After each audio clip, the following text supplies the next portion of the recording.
ಎರಡನೇ ಬೆಳೆ ಕೃಷಿಗೆ ಅನುಕೂಲ ಆಗುವ ಹಾಗೆ ಮುಂಚೆ ಮಣ್ಣಿನ ಕಟ್ಟು ಹಾಕ್ತಿತ್ತು. ಅದು ಬಹಳ ಶ್ರಮದಾಯಕ ಮತ್ತು ಹೆಚ್ಚು ಜನರ ಕೆಲಸ ಬೀಳ್ತಿತ್ತು. ಸಾಧಾರಣ ಅಕ್ಟೋಬರ್ನಲ್ಲಿ ಕಟ್ಟು ಹಾಕಿ ಇಡತ್ತೆ.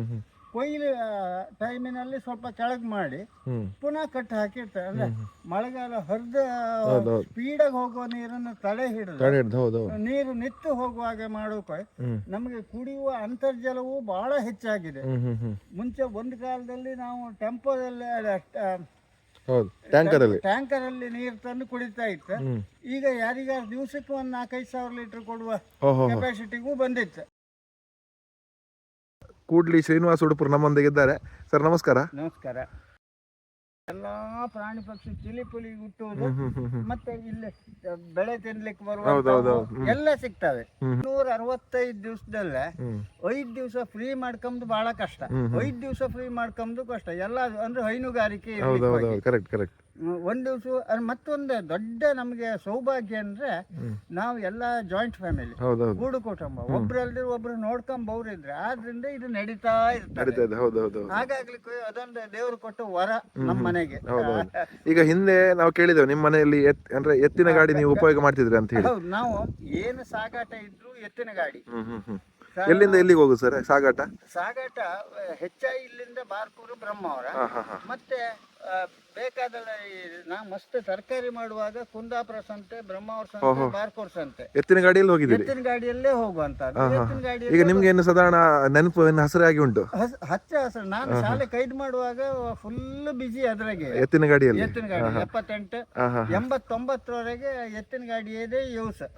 ಕಡೆಗೆ 89 ನಂತರ ಈ ಟೆಂಪೋ ಇದೆಲ್ಲ ಸ್ವಲ್ಪ ನಮ್ಗೆ ಗುರ್ತಾಯ್ತು ಬಂತು.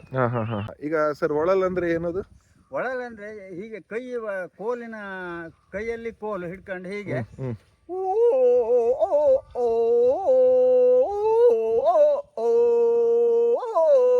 ಅದ ನಾವು ಇಷ್ಟೇಯ ಅವರು ಕಾಯಮ್ಮ ಅದನ್ನೇ ಮಾಡುವವರು.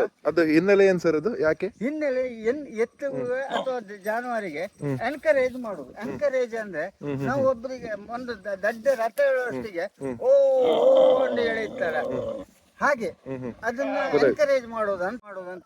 ಈಗ ಎತ್ತುಗಳಿಗೆ ಎನ್ಕರೇಜ್ ಮಾಡುವಂತ.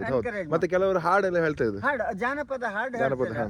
ಜಾನಪದ ಅಂದ್ರೆ ಈ ಹಳ್ಳಿ ಭಾಷೆ ಹೇಳ್ತಿದ್ರು.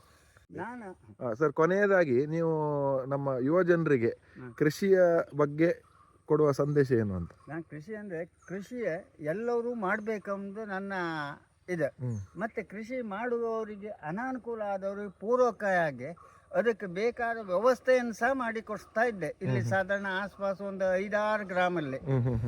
ಮತ್ತೆ ದೂರಿನವರು ನನ್ನ ಕೈಲಿ ಸಜೆಷನ್ಗೆ ಅಂತ ಇಂಥ ರೀತಿ ಮಾಡಿ ಅದಕ್ಕೆ ಕೆಲವರಿಗೆಲ್ಲ ಜನ ಹೆಚ್ಚು ಇದಾಗ್ತದೆ. ಅದಕ್ಕೆ ಬೇಕಾದ ಜನಿನ ವ್ಯವಸ್ಥೆ, ಬಿತ್ತನೆಗೆ, ಇದಕ್ಕೆ ಎಲ್ಲ ಮತ್ತೆ ನಟ್ಟಿಗೆ ಎಲ್ಲ ಜನ ವ್ಯವಸ್ಥೆ ಮಾಡಿ ಕೊಡಿಸ್ತಾ ಇದ್ದೆ. ಅಂದ್ರೆ ನಾನೊಂದು ಸ್ವಲ್ಪ ಜನಿನ ಲೇಬರ್ ನನ್ನ ಅಂಡರ್ ನಾ ಹೇಳದಲ್ಲಿ ಹೋಗುವಂತ ವ್ಯವಸ್ಥೆ ಇಟ್ಕೊಂಡಿದ್ದೆ. ಅದನ್ನ ಕಳಿಸಿ ಅಂದ್ರೆ ಆಗ ಸಾಧಾರಣ ಮಟ್ಟಿಗೆ ಒಂದು 10-20 ಎಕರೆ ಭೂಮಿಯನ್ನು ನಾನೇ ಈಗ ಹಡಿಲು ಭೂಮಿಯನ್ನು ನಾನು ಮಾಡ್ತಾ ಇದ್ದೆ. ಮತ್ತೆ ಮಾಡುವವರಿಗೆ ಎನ್ಕರೇಜ್ ಮತ್ತೆ ಇದು ಮಾಡಿ ನಾವು ಹಳೆ ತಂದೆ ತಾಯಿಗಳಿಗೆ ಊಟ ಅಂದ್ರೆ ಆಶ್ರಮಕ್ಕೆ ಕಳಿಸದೆ ಮನೇಲಿ ಇಟ್ಕೊಂಡ ಹಂಗೆ ಅಂತ. ಕರೆಕ್ಟ್ ಹಾಗೆ.